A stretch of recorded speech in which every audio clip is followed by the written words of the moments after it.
Je m'appelle Clément Marcoux. Salut à tous les amis, on se retrouve aujourd'hui pour l'analyse de morpho-anatomique et physiologique et donc athlétique de Max Holloway, un de tes combattants préférés. Ouais, j'adore.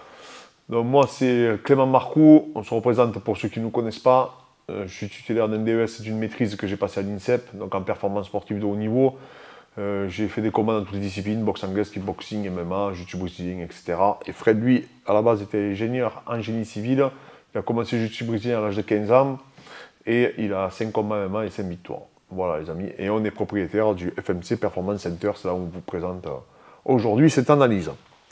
Donc Max Holloway, ben, c'est une particularité génétique. Vous êtes énormément à nous avoir demandé de l'analyser, vraiment. Tout le monde veut savoir. Ouais, tout le monde veut savoir.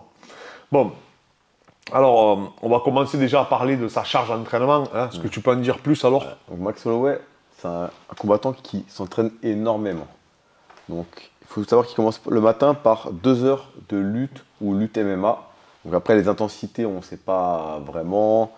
Ça va sûrement varier en fonction des jours. Mais il commence le matin déjà par 2 heures d'entraînement qui sont assez durs. Pour lui, c'est l'entraînement le plus dur le matin. Enfin de 10h30 jusqu'à 12h30. Ensuite, il fait prépa physique. Donc le lundi et le jeudi avec Darren Yaps.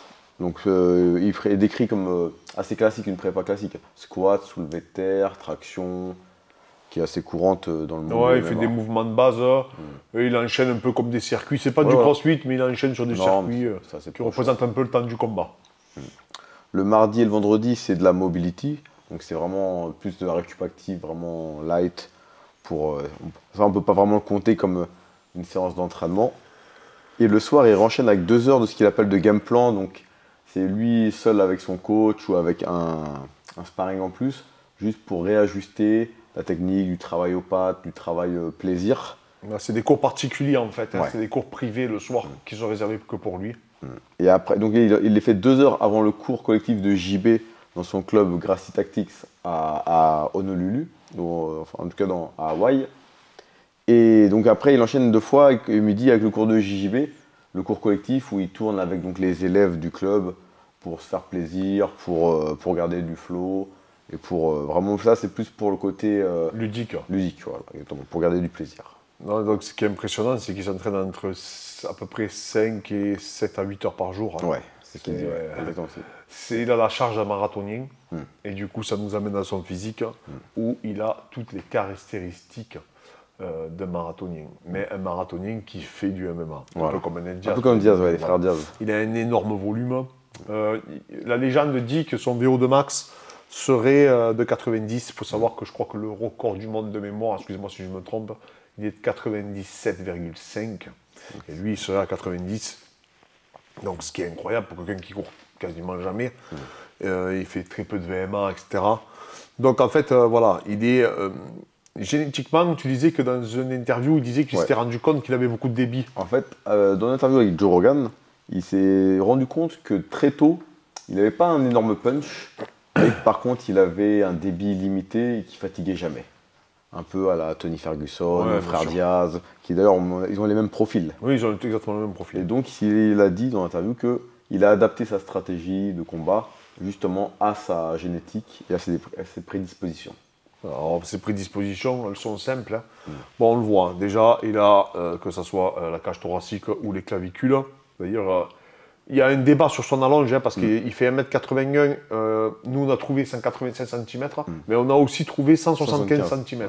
Apparemment, que la personne qui l'aurait mesuré dit que c'est par rapport à la largeur de sa cage thoracique et du coup de ses clavicules et également de sa ceinture scapulaire. Il faut savoir que quand on mesure la longe, ça va du doigt à l'autre doigt. C'est pas juste un seul bras. Par contre, ce qu'on s'aperçoit aussi, parce que tous ses adversaires, déjà, j'ai vu qu'ils disaient qu'il faisait plus de 1m81. Ils disent tous qu'il est plus grand. Quand vous l'avez devant vous, alors est-ce qu'il fait plus grand? Il y a ces gens qu'on a l'impression qu'ils sont immenses quand on les voit la première fois. Mais voilà, donc ça, déjà, il témoigne tout dans ce sens-là. Ensuite, on s'aperçoit que ce soit l'humérus, qui est ici, ou le radius qui est là, ils sont extrêmement longs, ces bras. Ça, mais alors, c'est même... ça saute aux yeux quand on voit les images.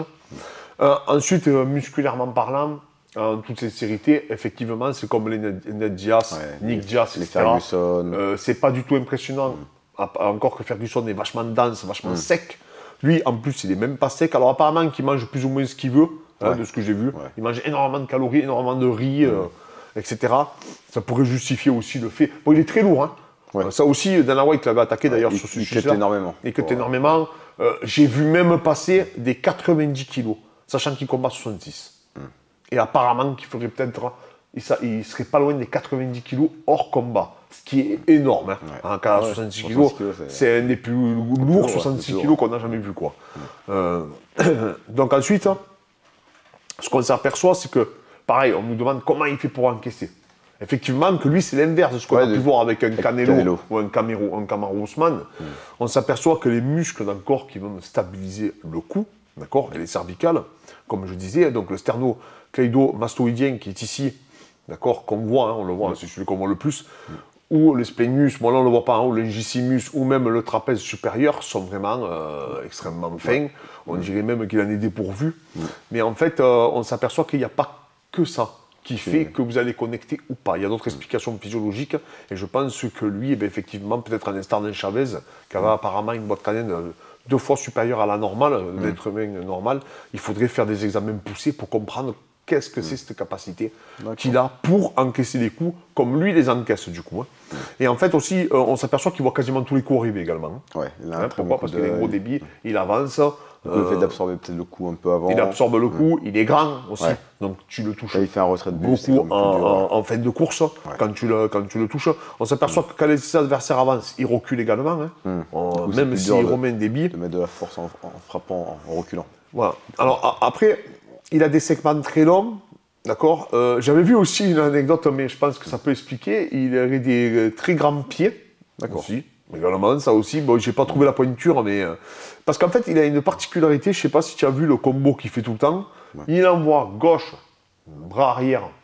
Quand il a envoyé le bras arrière, il avance la jambe droite, il renvoie encore un petit droit et il renvoie son cross. Et en fait, il change de garde constamment quand il boxe, mais en avançant. C'est très particulier en fait. Tony Ferguson fait un peu comme ça. Tu as le sentiment des fois qu'il boxe super bien, mais des fois tu as le sentiment que ça fait boxer. Parce qu'en fait, ils font des choses que tu ne vois pas en anglais. Lomachenko le fait un peu, mais il le fait beaucoup mieux. Donc ça fait esthétique. Eux, ils le font d'une certaine manière. Dillashaw, voilà, c'est beaucoup plus esthétique. Lui, il le fait d'une manière qu'avec un tel débit, qui est incroyable. Mais il a un sacré coup d'œil.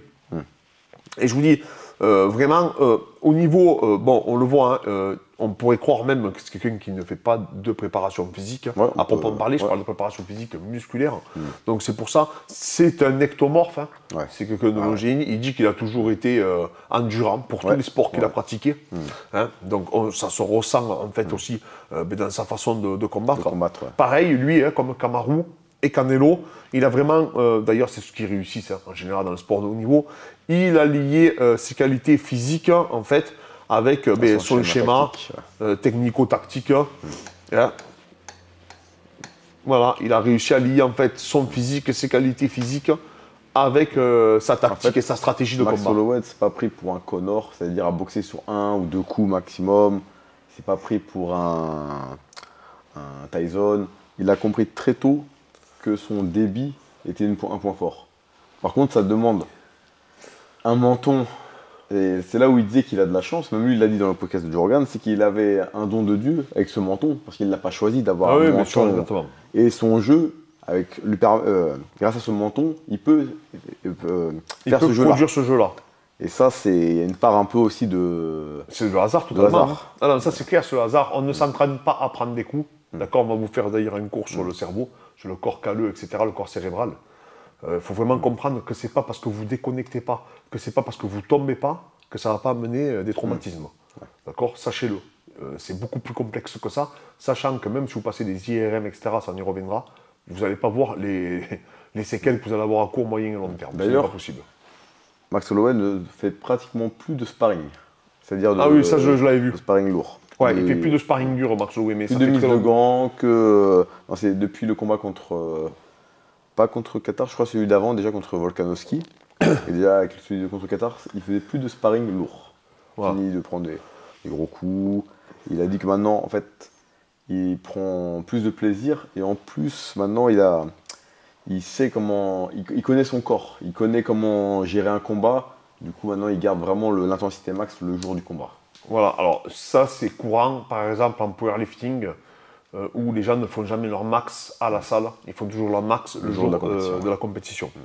Et on s'aperçoit que maintenant, vous savez, il y a deux courants de pensée, ceux qui font les sparring durs, ceux qui font quasiment plus de sparring, comme dit Lachaud, etc. Ils sont beaucoup à penser dans ce sens-là. Nous, on est un peu dans cette optique-là aussi également. Donc en fait, voilà. Et donc en fait, Max Holloway, donc, il a les qualités intrinsèques que son physique lui permet d'avoir. Et en plus, il a mêlé à cette technique, et en plus, il a mêlé à la tactique, ce qui fait que c'est un redoutable adversaire vraiment pour tout le monde. Il est très compliqué. Pareil, il y a beaucoup de gens qui se demandaient comment ça se faisait, mais qu'il était difficile à amener au sol, parce qu'il est difficile à amener au sol. Il est difficile surtout à contrôler au sol. C'est parce que, comme vous avez vu, il pratique énormément, il a une énorme charge d'entraînement en lutte. Donc, c'est des formes de corps qu'il développe. Parce qu'il faut savoir que la force, ce n'est pas seulement les éléments contractiles, c'est aussi, et beaucoup, et même en priorité, le système neuromusculaire et la capacité à le solliciter de façon, on va dire, paroxysme, pardon, excusez-moi. Tu as quelque chose à rajouter? Non, moi, franchement, ce qui est impressionnant, c'est qu'il a vraiment le corps parfait pour faire tout cette intensité, cette charge d'entraînement. Et en plus, il a vraiment été intelligent très tôt, de comprendre très tôt ses qualités et l'adapter à son jeu, en fait. Ça il ne s'est pas pris pour un autre combattant. Il ne s'est pas pris pour Conor avec son physique, ou il ne s'est pas pris pour ses judo. Il a vraiment adapté en fonction de ses attributs. Et alors, apparemment, qu'il a une blessure qui cache. Ouais, qu'il a eu au mois de juillet. Alors, moi, ce que j'ai cru comprendre, ça serait peut-être au poignet. Moi, je pense que c'est peut-être, alors je ne sais pas, parce qu'il donne des fausses pistes automatiquement, c'est peut-être le ligament annulaire du carpe qui serait touché, on ne le voit pas, mais qui est ici, sous le gant. Et donc oui, ça peut gêner pour l'appréhension, même pour les percussions, ça dépend, parce que malheureusement, on n'est pas tous égaux face à la douleur. Et ça aussi, on vous fera comme une sorte de cours sur les nerfs. Ça, c'est très important aussi également, parce que vous êtes beaucoup à nous appeler, parce que vous avez des problèmes de tendinopathie ou à l'épitroclé, etc. Donc ça, on y reviendra. Donc merci encore à tous. N'oubliez pas de vous abonner, les amis. N'oubliez pas d'essayer de nous soutenir, nous donner un peu de force, partager. Dire les combattants que vous voulez voir. Et surtout, marquez en commentaire les combattants sur lesquels vous voulez qu'on fasse des analyses. Et on va bientôt vous dire le nom du prochain combattant qu'on va évaluer. Merci encore.